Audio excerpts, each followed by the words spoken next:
대한민국 축구에서 윙어라는 포지션은 언제나 특별한 의미를 가져왔습니다. 한 명의 스타가 나타나면 우리는 자연스럽게 그 다음 이름을 묻기 시작합니다. 하지만 축구는 누군가를 그대로 복제하지 않습니다. 어떤 선수는 기능을 이어받고 어떤 선수는 전혀 다른 방식으로 답을 내놓습니다. 손흥민 이후 대한민국 왼쪽은 누구의 것인가? 그 질문에 가장 자주 등장하는 두 이름, 엄지성과 배준호를 이야기하려 합니다.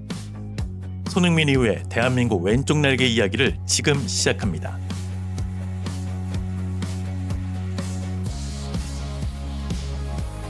엄지성은 2002년 5월 9일 전라북도 김제에서 태어났습니다. 금호고등학교를 거쳐 광주FC 유소년 팀으로 향했고 2021년 19세의 나이로 프로무대에 섰습니다. 광주에서 보낸 4년의 시간, 그곳에서 엄지성은 꽃을 피웠습니다. 총 108경기에서 20골 9어시스트를 기록했습니다. 엄지성이 축구는 영리했습니다. 왼발과 오른발의 구분이 없었고 무회전 슈팅으로 골키퍼를 당황시켰습니다. 2024년 8월 잉글랜드 챔피언십 스완지 시티가 그를 불렀습니다. 등번호 10번, 팀의 핵심이 되어달라는 기대였습니다. 배준호는 2003년 8월 21일 대구광역시에서 태어났습니다. 2022년 대전 하나시티즌에 입단해 프로의 꿈을 이뤘습니다. 2023년 33경기에 출전해 3골 7어시스트. 놀라운 기록은 아니었지만 누군가는 그의 가능성을 봤습니다. 2023년 7월 스토크시티가 배준호와 계약했습니다. 연령별 대표팀에서 항상 에이스였던 그는 잉글랜드 무대에서도 에이스가 되는 것을 목표로 삼았습니다. 그리고 결국 등번호 10번을 달았습니다. 배준호의 강점은 다재다능함이었습니다. 언론은 그를 이청용과 박지성을 합쳐놓은 스타일이라고 표현했습니다.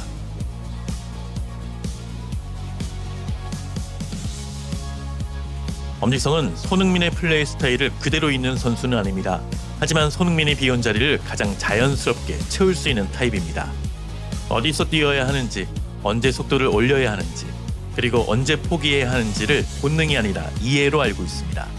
특히 손흥민 존의 버금가는 엄지성만의 가마차기도 존재합니다.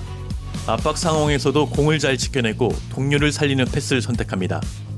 측면에서 중앙으로 파고들어 슈팅 찬스를 만들거나 반대편 측면으로 전개하는 플레이를 즐겨합니다. 터치라인을 따라 폭을 유지하고 수비 시에는 하프라인까지 내려와 압박에 가담합니다. 엄지성의 드리블은 직선적이면서도 파괴적입니다.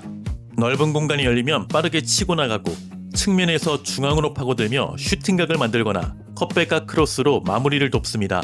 하지만 단점도 분명합니다. 좁은 공간에서의 탈압박, 수비가 내려앉았을 때의 창의성, 이 부분에서는 한계가 드러납니다.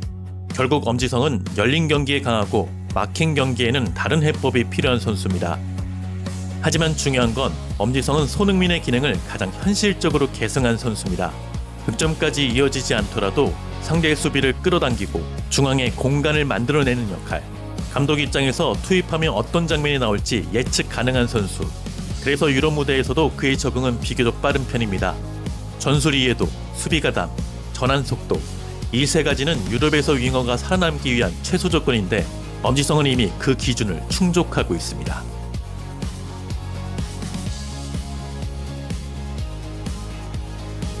배준호는 요즘 시대가 요구하는 윙어입니다. 배준호의 최대 장점은 단연 탈압박입니다. 첫 터치로 방향을 바꾸고 짧은 드리블로 압박을 벗겨내며 공을 오래 끌지 않고 바로 다음 플레이로 연결합니다. 상대를 제치는 것이 아니라 상대를 무력화시키는 드리블입니다. 그래서 배준호가 공을 잡으면 공격이 끊기지 않습니다.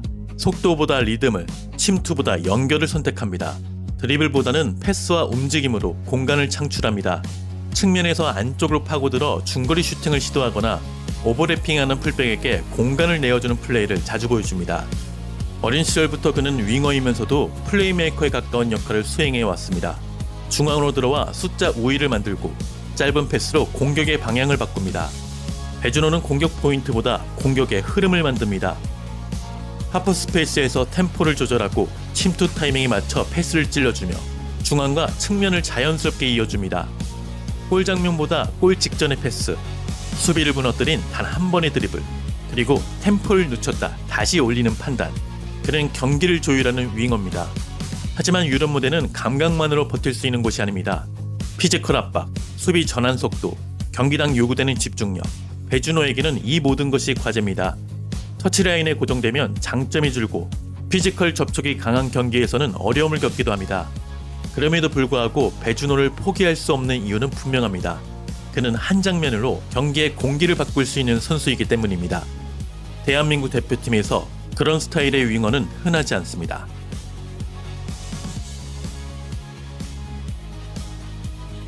손흥민 이후의 왼쪽은 이 두 선수 중 한 명, 아니면 새로운 뉴페이스가 자리 잡을 수도 있습니다. 그래서 이번 북중미 월드컵은 이 두 선수에게 아주 중요한 무대일 겁니다. 엄지성과 배준호 모두 월드컵 최종 엔트리에 들어갈 겁니다. 그리고 두 선수 중 출전 경쟁에서의 승자는 미래의 왼쪽 주인을 알리는 메시지일 수도 있습니다. 엄지성은 묵묵히 그 자리를 채울 준비를 하고 있고, 배준호는 그 자리를 전혀 다른 색으로 바꾸려 합니다. 그래서 손흥민 이후 대표팀 왼쪽은 누군가의 독점 자리가 아니라 플레이 스타일에 따라 선택되는 자리가 될 가능성이 클 겁니다. 대한민국 축구를 대표하는 박지성, 손흥민의 공통점은 왼쪽 윙어, 7번, 캡틴, 그리고 대한민국 아이콘이라는 점이었습니다. 그래서 손흥민 이후라는 질문은 또 다른 설렘을 안겨줍니다. 박지성의 7번과 왼쪽을 물려받은 손흥민의 등장처럼. I just wanna see